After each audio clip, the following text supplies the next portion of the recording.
And welcome back. I believe the previous video got cut short fighting this scorpion monster. It was, again, my first introduction to monsters that are clearly much bigger than I, or at least to this game. What makes a boss monster is kind of like the old school Power Rangers where they just supersize them. And these were weird creatures, like just one section of the game you just see these blocks, normal looking blocks that looks like none other than a mountain have faces on them, and they start attacking you. They drop nothing significant, they don't do anything except for the simple fact that they just attack you. It's so weird. But props to the game to keeping me on my toes. And then I thought this game would kind of be like Minecraft in the sense that you'd have to explore dungeons or go into more dungeons, as it were. Didn't really find myself in too many, although there were some preset dungeons as you can see here, but nothing expansive or too much of a maze to do so. It just didn't get too far. Ooh, this castle. This was a really cool castle. And they teach me one of the coolest parts of the game, where there are damaging spikes that, as you can see, are very, very effective. But soon enough, we find out that it's not the end all be all. This being a pretty strong wall as is not exactly the strongest, in the sense that it can be taken down by boss monsters. Actually, bosses can break those blocks, as well as the spikes on the floor too, so can't get too comfortable. But this castle is massive. Probably the same shape and size of that of a safe zone. So might want to consider doing something like this. How cool would that be to have like a castle, to have a room for your settlers, and just basically getting to have it all organized in this huge castle of an area? Definitely will be one of the projects or one of the safe zones I come by. This part was a little confusing. They said that the ghost would meet me up top, but I didn't know exactly where up top, so.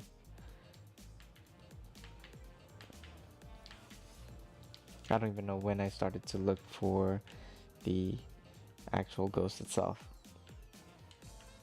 But the good thing about this game, though, is that even though you might get lost, it's not like impossible, because you will eventually find said person. The issue is that sometimes it's left way too open for your own interpretation. And I think the more important part is that the game does reward you for going out on an adventure, or at least explore, because I found some relatively really cool items that can only have been found if you explored a little bit further. I believe there was this one section where I was trying to look for the golems to blow up or kill to get an item to make the shield, and I found two very special items.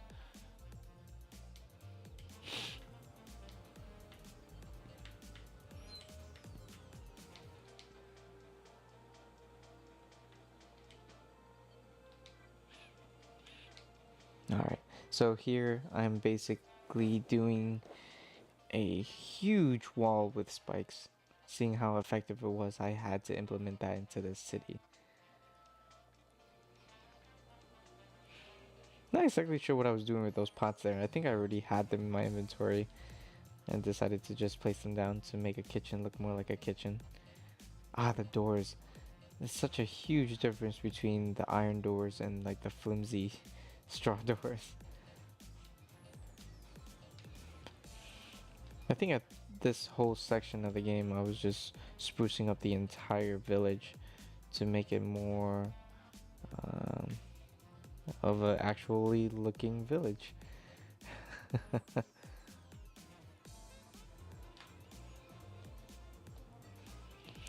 But I did some very poor planning shortly afterwards, though. As you will see later on, the boss fight teleports just a safe area to the boss area where you have to fight the boss.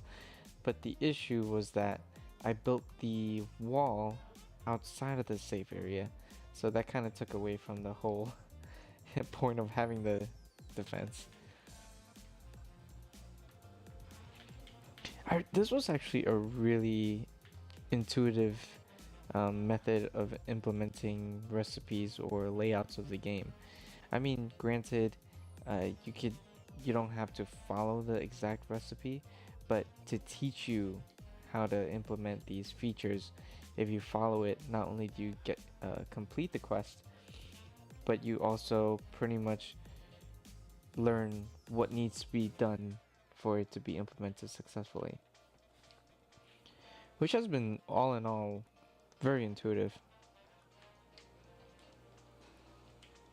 I think the most impressive recipe was the 2 evil idols that they'll ask you to get later on, where you can do more damage to the enemies that are attacking you on top of the spikes that are on the floor.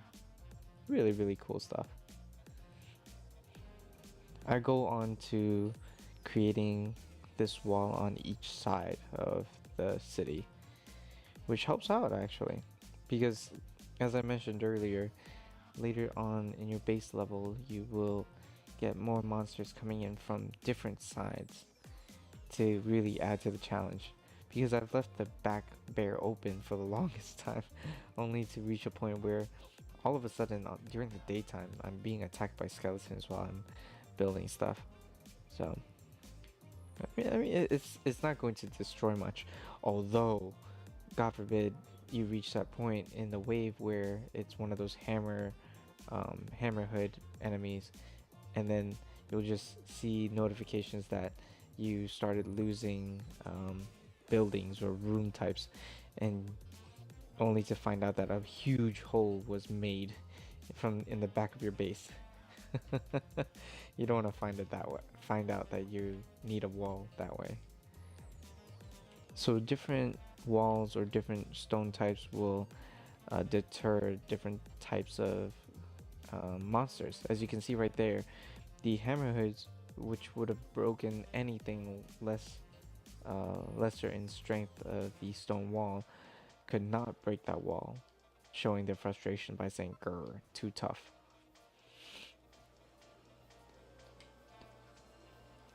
Oh, this boss would have easily taken that wall down too.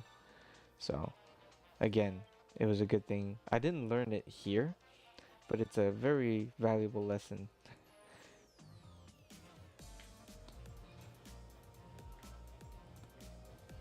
Ornamental swords. Ooh, this is where it gets really, really interesting. The ornamental swords is what we use to add the ability for the townsmen or the civilians to arm themselves while under invasion or attack. They'll have an increased damage output. Although I didn't realize this at first, and I thought those were just decoration, which in honesty is technically true. It's only purely for decoration, but it has a better use.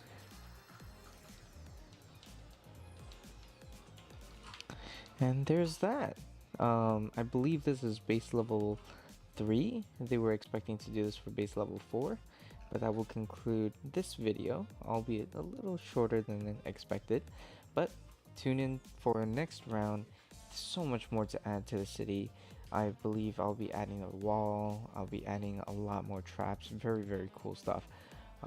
And one step closer to the big bad boss at the very end. Alright, see you guys in the next video.